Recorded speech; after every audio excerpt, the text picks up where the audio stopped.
But as a surfer, I mean, we heard tales of surf in Bali, and that was just the greatest thing that ever happened to me. It was like dying and going to heaven. It was the dream created by the most famous surf film of them all, The Endless Summer, travelling the globe in search of the perfect wave.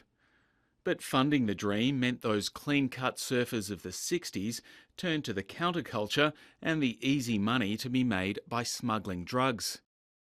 Endless Summer star Mike Heinsohn demonstrates a favoured technique in this 1972 film, Rainbow Bridge. I want you to open up these panels here and here. Take this knife. Oh, for sure. I need to smoke a joint. This is ganja from Vietnam. War in Vietnam sent a generation of young Americans to Asia, both to fight and to avoid the draft. Well, I sure didn't want to go to Vietnam, and I'd heard stories from my friends, so I set out to make an effort not to go, and I did that basically by failing my physical. The Trailblazers were the hippies who'd beaten an overland path from Europe through the Middle East to Nepal and India via Afghanistan.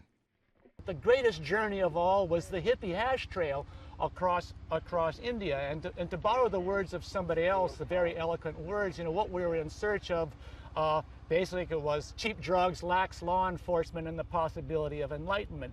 But on the other hand, it was a real pilgrimage, and cannabis products were more than just something to party with and get high with. It was a real sacrament to us, you know. It was something we thought was actually might change society. It was on that trail that Mike Ritter began a 20-year career as a marijuana smuggler. So I got a kilo of hash in India and just carried that with me basically by airplane as far as Japan.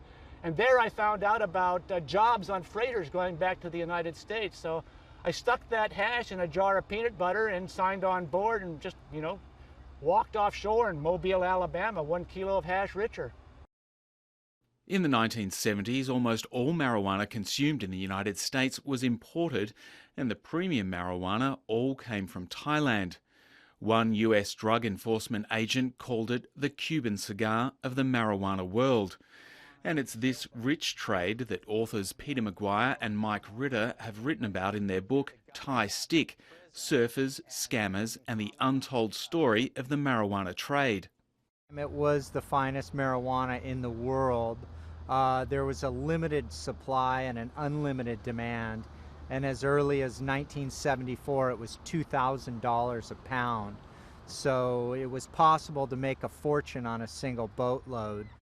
Many of us got out there in one-way tickets and just rejected the Western way of life. We did not want to come back. And, you know, some of us protested the war, some of us had this philosophy or that.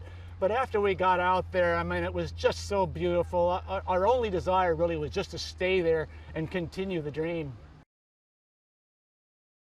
Nothing embodied that dream more than the still unspoiled Kuta Beach in Bali and Grajagan on the southeast tip of Java. But the dream became a nightmare for some. In 1978, Chris DeLance and Michael Deeds were sailing from Singapore to Thailand. It's suspected they were smuggling drugs. They were intercepted by a Khmer Rouge patrol boat, and then they were ultimately tortured and killed at S-21, Tuol Sleng prison. Gradually, the small-scale smuggling gave way to large-scale shipments to feed the insatiable demand of North American drug users. I spent about 20 years in the Thai trade, going from, what would you say, filling up suitcases and igloo coolers to loading large boats. I got out because I was just tired of it. I walked away with $5 million in cash, and then, believe me, I don't care what they say, it was one of the greatest moments of my life.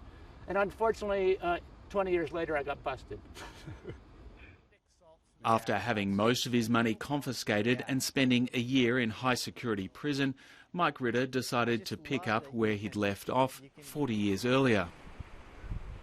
My personal redemption was to complete the college education that I dropped out of whenever it was, 1967. The aim of this book is to show that many people, beyond those immediately involved, played a part in this narrative, whether they're aware of it or not. Having secured that redemption, he now wants to secure his part in the underground history.